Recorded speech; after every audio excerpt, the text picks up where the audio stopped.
Hello and welcome to episode 5 of Game Day Gameplay, the sports segment of Console Space.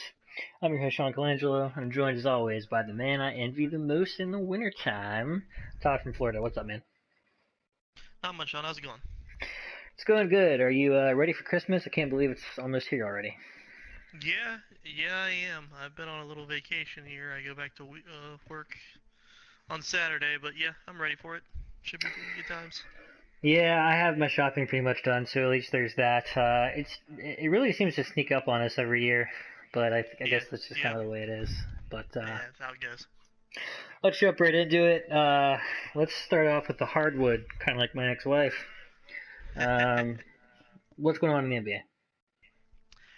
It's kind of slow week. Not a lot going on other than just teams playing. No transactions or anything like that. Um, Couple little injury updates here. Isaiah Thomas, the big piece in the Cleveland Boston trade over the offseason that sent Kyrie Irving to Boston. He has been out for a while with a pretty lingering injury. He is sent down to their G League team, which is like their developmental league, to practice this week, and hopefully they're thinking he might be back to playing for them as soon as next week. So that'll be huge for them. Gets them a pretty much all-star point guard to play alongside with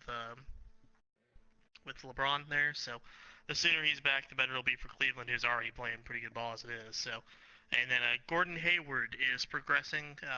He had a pretty nasty dislocated ankle the first night of the Oh, year. I First, remember that. Yeah, that wasn't yeah, pretty. no, not at all. He's actually already out of his walking boot. He's walking pretty much on his own now. So they're still not sure if he's going to come back this season, but it's looking better and better for him if the Celtics do end up making a big playoff run um, late into the playoffs. He could end up suiting up for him at some point. So um, really not much else going on, man. I mean, it's been kind of business as usual right now with the NBA. Just take a look at the standings as they are. Boston's still first in the East, 26-8. They're cooling off a little bit, but they've still got a good 5 games over the team behind them. So Toronto's 21-8 in second place. Cleveland's 23-9, and Indiana's 18-4. Over the West, Houston had their 14-game win streak ended by LA, even though James Harden dropped 51 points in that game. So it's hard to drop 51 in a game you lose, but they're still playing really good ball, 25-5.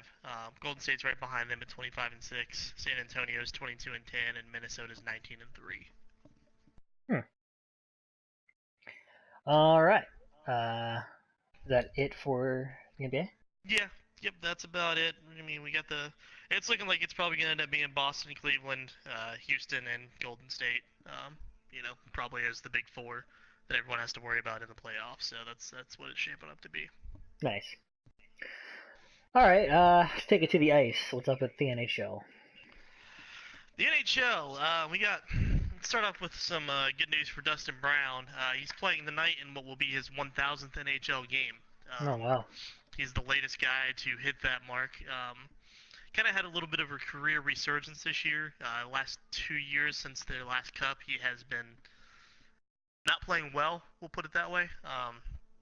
But especially the beginning of this year, he definitely found his game and ended up back in the top six with LA. So Well, he's yeah. hitting his The Kings in general weren't.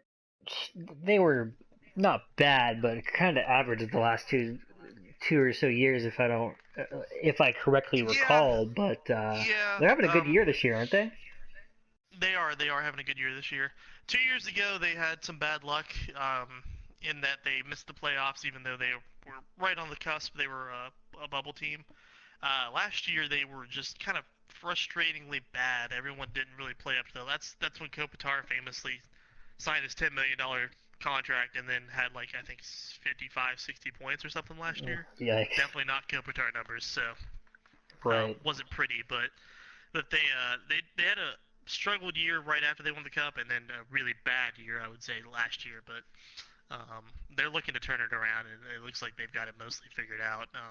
And it's cool, Brown. I think that's his 1000th NHL game, and I think they've all been with LA. I don't know if he's played with anybody else, to be honest with you. I Uh, don't quote me on that one. I'm not 100% sure, but no, um, it's pretty crazy if true. yeah. But moving on from that, the Islanders got some good news. They won a bid to build a new arena at Belmont Park. Ah, yes, yes, they did. We all know what's going on with the Islanders and their crazy arena situation. They're playing in Barclays right now, which is shared with the Nets, I believe, Brooklyn Nets. Yeah. Um, and it's not going well. Barclays doesn't really want them there. They don't want to be there. Um, they can't really go back to their old arena either because it's pretty much fallen in on itself. So Well, that was a now, big question, and obviously with JT up at the end of the season, they wanted to have as little uncertainty as possible to see if they could entice him to re-signing. well, speaking of the old arena, because um, this new one's not going to be done until I think 2019. Mm-hmm. So I was reading something about next season they actually might play in the old Like arena just for that 1 year and then play at transfer to the Nassau. new one. Yeah. So, I would say they'll probably end up doing that, or they'll work out something with Barclays to stay there for one more year. Either or, probably. I can't imagine. I can't imagine Barclays would be that vicious about it. They would be like, "No, you're out," and not give them one more year to get their arena built. Um, I guess they can't go back to Nassau if they have to. But Nassau is really not a modern NHL arena. It's pretty bad. Um, well, you got. I mean, think of like you know, think of MSG. I mean, it's like 60 or it's like 70 something years old now. I mean, I'm Yeah, sure but they it's constantly upkeep being it. updated too. I Yeah. mean, So I MSG is mean, the most famous building in the world. Well, in New York at least. In terms of sports, I think it's the most famous building in the world. So I think there's a big difference between MSG and Nassau, and the MSG is constantly maintained because they run the Rangers out of there. They run the that's where the Knicks play, which is hmm another huge market team. So now if they do play 1 year next season at their old arena, I would be interested to know if that'd be the first time in the history of the league that a team played 3 different places 3 straight years. I'm sure it would be. I'm sure it would be. It would have to be.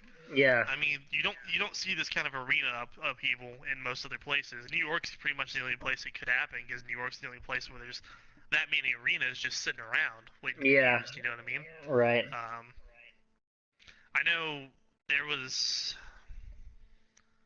I can't even think of more than two to be honest with you, because I mean most teams, if they close their old arena, it's because they're building a new arena, like Rogers and Edmonton, and obviously Joe Louis just got replaced in Detroit.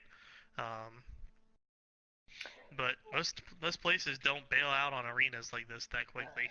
It's kind right. of a crazy story And with it. also, on the topic of Tavares, how crazy will it be if he opts out to free agency, as well as Eric Carlson?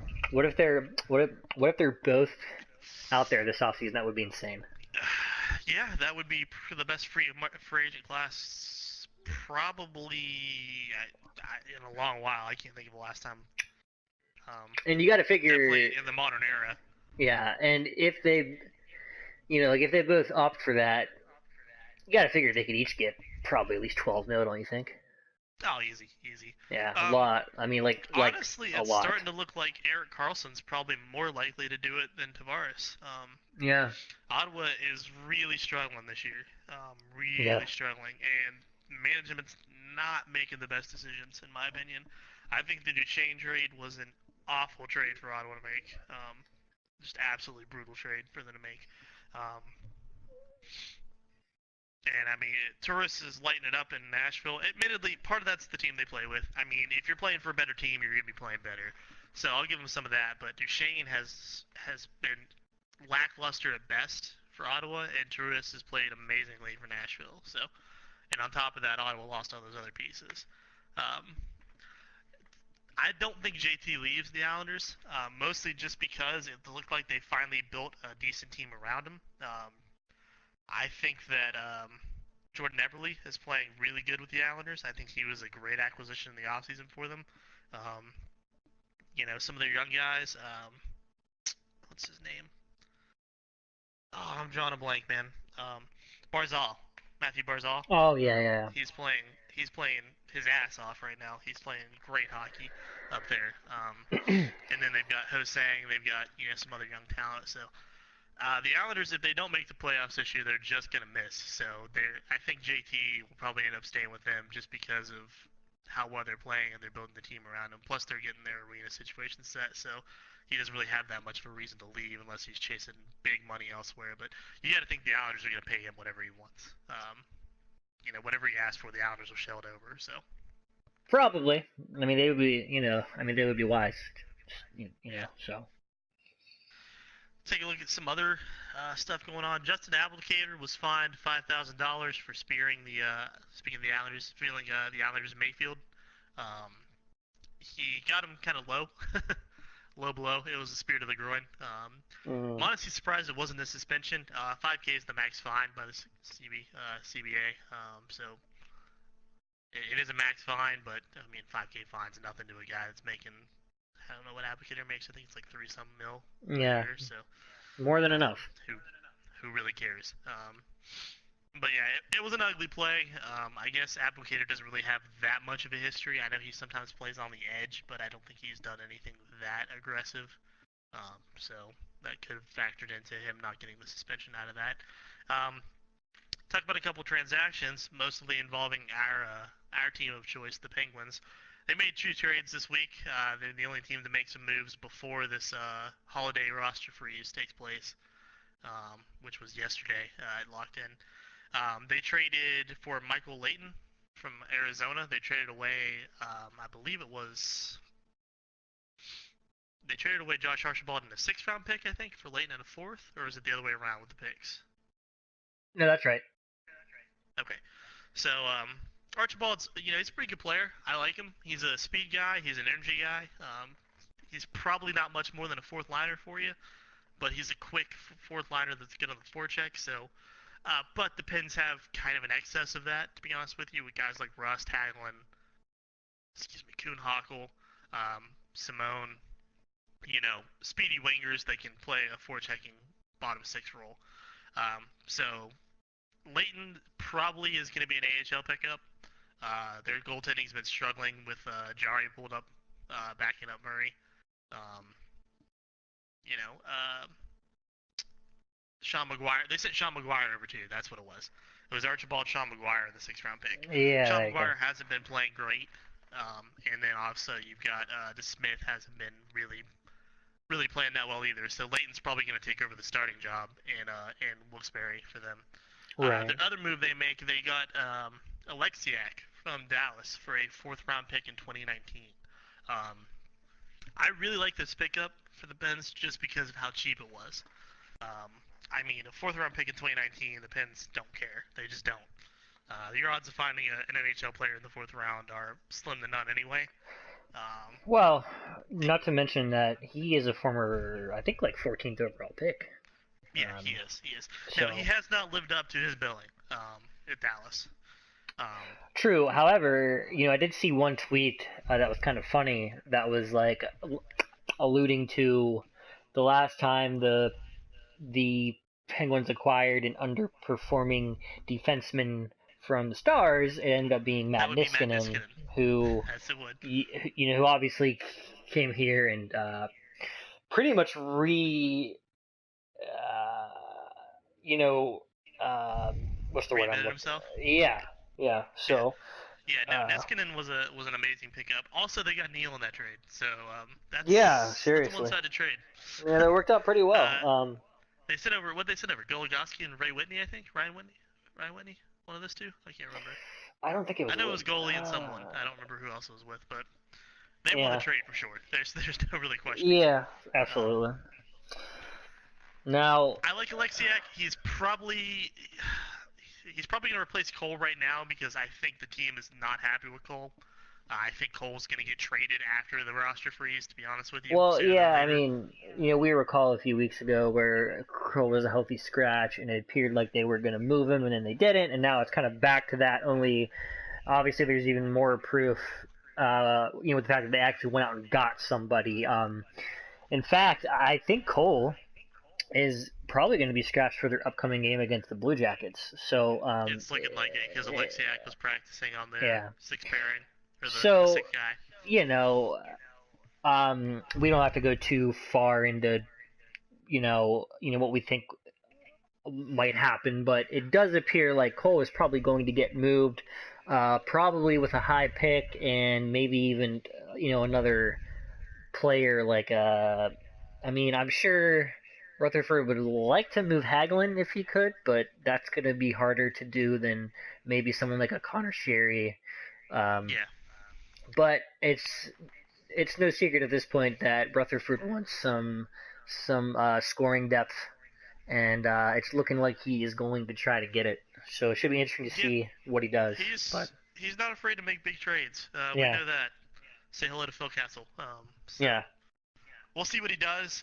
There's a market out there. Teams are starting to kind of fall into the you're starting to get the teams that are falling off to probably not making the playoffs level, and those teams might be looking to start moving some pieces. A major that I'm thinking of is probably Ottawa, to be honest with you. They might be trying to get some picks back to recover from that Duchesne disaster. So, one name being thrown out there is John Gabriel Pajot. I think that's one we really need to look out for. Not so much for the scoring side of it, but he can play. He's a decent enough scorer, and he plays really great two-way hockey. So yeah, we'll see what they look for. There's obviously other options out there. Bozak's a name that's getting floated around a lot, but I don't think the Leafs are going to be itching to trade away their third center when they're I think they're second in the Atlantic right now. So yeah. I doubt it. I don't Yeah, really get that one. But um, other things we got here, just real quick, the NHL. Brock Besser, um, the rookie scoring sensation for Vancouver, is out. He looked like he broke his foot at first. He escaped a break, but he still hasn't played in I think the last 2 games, and there's no real timetable on his return. I'm not sure exactly what the injury is, but the Canucks are definitely missing him because he was providing scoring in a roster that doesn't have a lot of scoring available. To be honest with you, um, we know Besser well. The dude dropped 5 goals in 2 games against the Pens this year. yeah, Um, he's real. He's the real deal. Besser could have pushed for Rookie of the Year and still could if his injury doesn't keep him out for too long. So hopefully he gets back sooner than later because I like seeing those young guys lighten up the league the way they are. Um, last bit of news I've got. This is just kind of a result that kind of threw me off. Vegas. Golden Knights beat Tampa Bay in their most recent game. I don't think anyone. We can't question whether Vegas is for real now or not. I mean, they're beating teams like Tampa that are top teams in the league, and they are first in the Western Conference, and they have a 22-9-2 record. I mean, I don't know what's going on. I don't know how they're doing it with the roster they have, but they're for real. yeah. I think. I mean, at this point, obviously they will pretty much all but for sure make the playoffs, and I think they might even make a little bit of a run. I mean, I'm not holding my breath for like a cup in the first year in Vegas, but I mean, it's possible. I mean, Anything can happen if you make the playoffs. We all know that. yeah, I mean, the West isn't as good as I mean, the Hawks and Kings aren't quite what they used to be. And then No, like, but we've got some new and up and coming teams, I think. I mean, Nashville is legit this year. yeah, Nashville could end up making a push back to the Cup. St. Louis is playing the best hockey they've played in a long time, but they're also St. Louis. We know what happens when they make the playoffs. yeah. I Um, was gonna say I know the Blues are good, but until they really come through in the playoffs, they're almost kind of like the Capitals of the West. yeah, they really Uh, are. but yeah, Except they made it past the second round. But Winnipeg is also playing really well, and they're in a playoff spot right now, so don't yeah, look over them. And then I mean you get some sleeper teams like Dallas, Minnesota when they get healthy can come back. Chicago, obviously if they make the playoffs, or Chicago, they know how to play. Um, so uh, speaking of the playoffs, let's take a look at the standings as they are right now. Atlantic top three, you got Tampa, Toronto, and Boston. Boston's actually played their way back in the third spot there. They knocked Montreal out of it. So that's big news for Boston. Not great news for Montreal. Over the Metro, Washington's working their way back up to first in the division. As no everyone expected, they probably eventually would because that's what they do is they tear up in the regular season. The Devils slid down to second. Columbus is still sitting at third. The wild card, you got the Rangers and the Islanders, and then sitting behind them is Philly and Pittsburgh right now. The Metro is a logjam, dude. There are 6 teams within 6 points of each other from second to seventh. Pretty crazy. And honestly, Carolina's not far behind, only 2 points behind Pittsburgh. This might be the most competitive division I've ever seen in hockey. Yeah, I mean, it's been this way for the last couple of years. Just it's been getting up there, but I mean, at least the last couple of years, we always had one like a Devils or a Hurricanes that was, kind of bottom feeding out of that. Any one of these teams could legitimately make a push for the playoffs, and it's crazy to have 8 teams, in a conference vying for a playoff position. Over in the West and the Central, Nashville's leading that. St. Louis is behind them, and Winnipeg's behind in third. Over in the Pacific, Vegas is leading the entire West right now. LA is not far behind them. They're actually tied in points, but they have games in hand. And Calgary is third there. Wild card's sitting pretty with is Chicago and Minnesota. Not far behind. Dallas and San Jose are still pushing. They can make a play in. All right. Well, it is almost puck drop here in the Berg, so let's wrap this up with the NFL. Obviously, the big thing with this past week was the way the Pats and Steelers game ended. So we'll get to that, but prior to, let's just get a quick roundup of the rest of the league.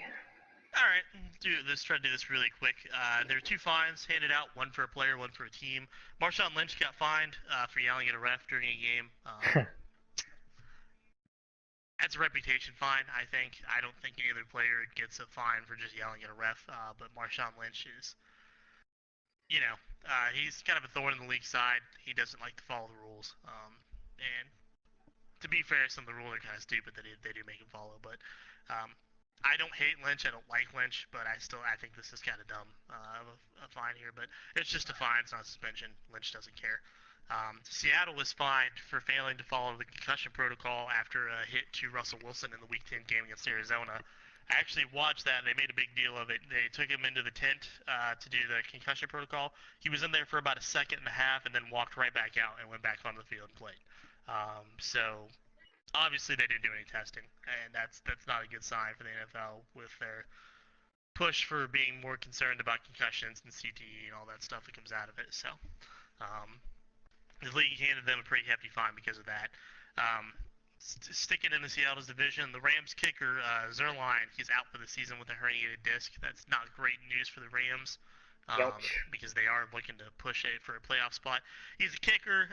Kickers are sometimes seen as easily replaceable, but, all it takes is that backup to miss one clutch field goal in the playoffs, and you'll see how much he's missed there.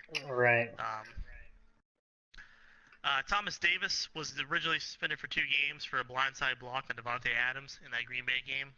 They dropped that down to 1 game after that. It was a pretty brutal block. It wasn't nice to watch. Kind of crazy that, again, that's still getting the same suspension of the Juju Smith-Schuster incident. The NFL really needs to work out what's going on with these suspensions. Man, it feels like everything is 1 game, no matter the severity. Yeah, I know. I don't get it. It's pretty crazy. But that's what it is. Also, last bit of news I have before we talk about that Steelers-Patriots game and some playoff stuff. Aaron Rodgers, obviously the big news was he came back last week to play, came off the IR from that broken clavicle. Had a horrific game against Carolina. 3 interceptions early, I believe. I don't know if it was by half or what. I didn't actually get to watch the full game, but they lost that game, knocked him out of the playoffs, and Green Bay's put him back on IR for the rest of the season. Obviously, that's only 2 games, but they're shutting Rodgers down. They're out of the playoff spot, so there's no reason for them to play him anymore. Yeah. The rest of the season to heal up. Makes sense. Mm-hmm. So, what was your take on the catch, no catch that cost the Steelers the game against the Pats? Well, I'm not gonna pretend here that I'm a Patriots fan by any means, but trying to stay as objective as possible in this. They called it by the rule. By the rule that exists, it probably wasn't a catch. But in my opinion, the rule is 100% flawed. It is absolutely disgustingly bad, and they need to change it. Now, I did see a video that showed that he had a knee down before he dropped the ball came loose. He had a knee down and then made the extension over the goal line. And if that's the case, it doesn't matter if he's been contacted or not. He's established himself as a runner with possession of the ball and the knee down. Should have been a catch. And as soon as it breaks the plane, it's a touchdown. Yeah, that was my thing. It was just, to me, he caught it, went down on one knee, and I mean, to me, reaching out like over the goal line like is a football move. And if that's the case, as soon as one little like atom of that ball breaks the plane, it's touchdown. Yeah. So, I don't know. It's frustrating. The league needs to rework it. They need to do something about that rule because it's not good PR. It doesn't look good for the league when they can't figure out what's a catch and what isn't. You know what I mean? I mean, the thing is, you'll see that if that exact play happened in 5 different games, you'd probably have three calls for an incompletion and 2 calls for a touchdown.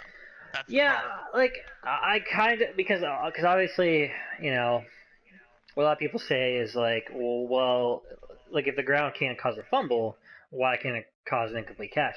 And I mean, my only guess is, as to what the logic behind that is, like, if you run a handoff or a pitch play, obviously there's a transfer. That person's already established. Yeah, well, yeah. I mean, whereas with a passing play, there's a much longer, kind of more complex transfer of possession, and so I guess it makes sense in that regard. But the ground can't cause an incomplete. It's definitely. It's happened before. Guys have gone to the ground and the ball bobbles loose. Not an end zone catches, just in normal catches. You have to maintain possession all the way through. But the thing is it looked like James maintained possession, caught the ball, made a move, went down to one knee, and then extended. That extension should be considered a move. So that means that whatever happens after he breaks the plane is irrelevant. It's already scored. It's already a touchdown. The play's dead at that point. That's what should come into play with that, is that, it doesn't matter that he lost the ball when he went down because he's already scored. He's already, the play's already over. He made a touchdown. It went through. It's confusing. The league really just needs to come down and set with exact terms of this is a football move. If a player does this and this during a catch, he has possession. It counts as a catch. If he does this and this happens, it's not a catch. It's too left in the air to the officials right now as to what they consider a football move and what isn't a football move. And that's why I said you probably have, 60% of the calls are going to go incomplete, 40% are going to go completion. There's no consistency. Yeah.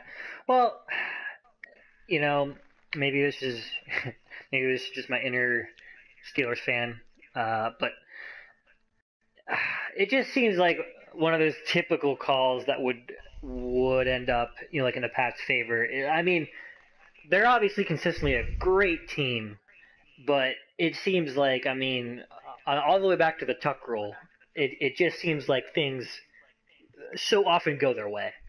And it was just like, and I mean, again, I mean, this is probably nitpicking as well, but the play after that, the whole fake spike mess.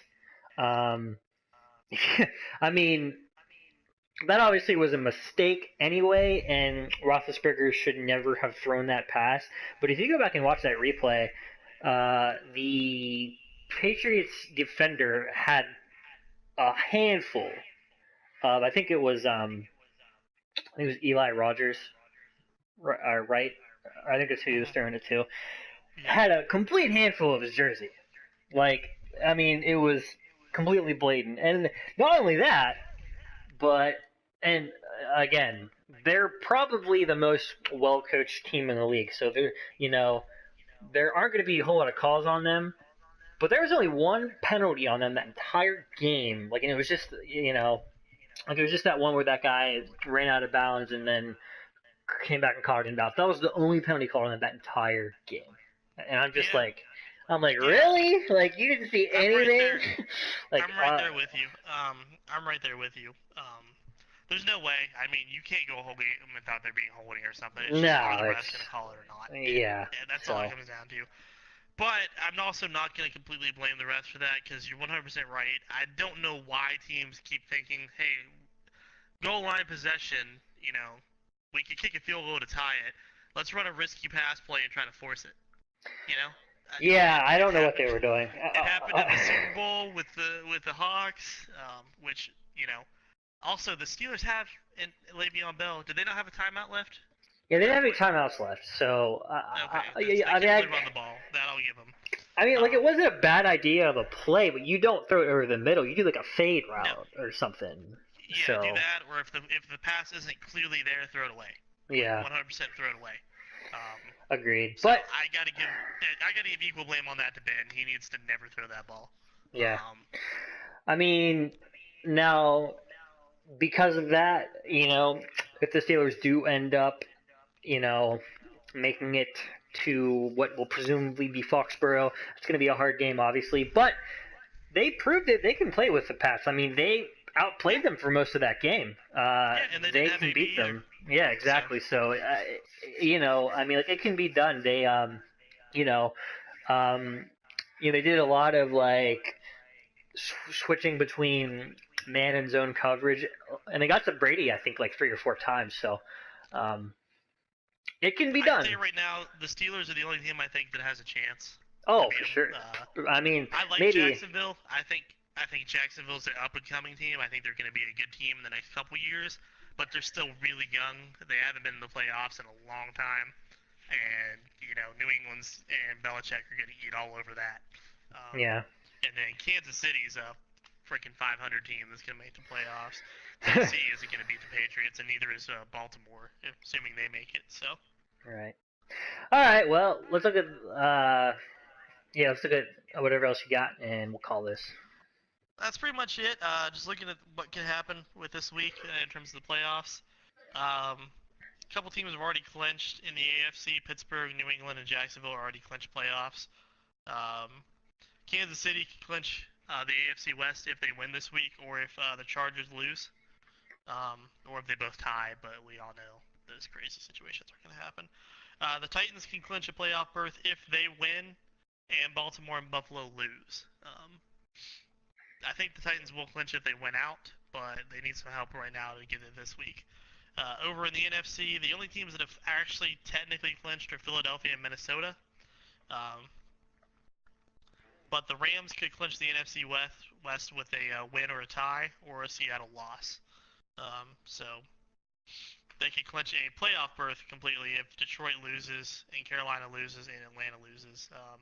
I don't think that's going to happen, but the Rams are in a win and you're in situation, so it's basically they're just looking for a win. The Saints could clinch the NFC South if they win and Carolina loses, or they'll clinch a playoff berth completely if they win.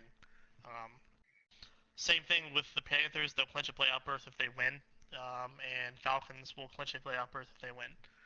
So a lot of teams are right there on the edge in the NFC. It's pretty hotly contested down the lower end of it. Um, but a lot of teams are in the win and you're in kind of situation right now. So we'll see what happens this weekend. It's starting to become more and more clear. Like I said, you're probably just jockeying for like the last wildcard spot at this point to see who gets where, and then positioning in terms of home field advantage and whatnot. Right. All right, man. Well, good stuff as always. Thanks for joining me, and also have a happy holiday. You as well. Want to wish the same to everyone else out there listening. Per usual, if you enjoyed this, like and subscribe. Comment. If you didn't, comment, tell us why. We appreciate all feedback. And also make sure you watch out for our weekly video games podcast. Todd, I guess we'll do this again next week. We should be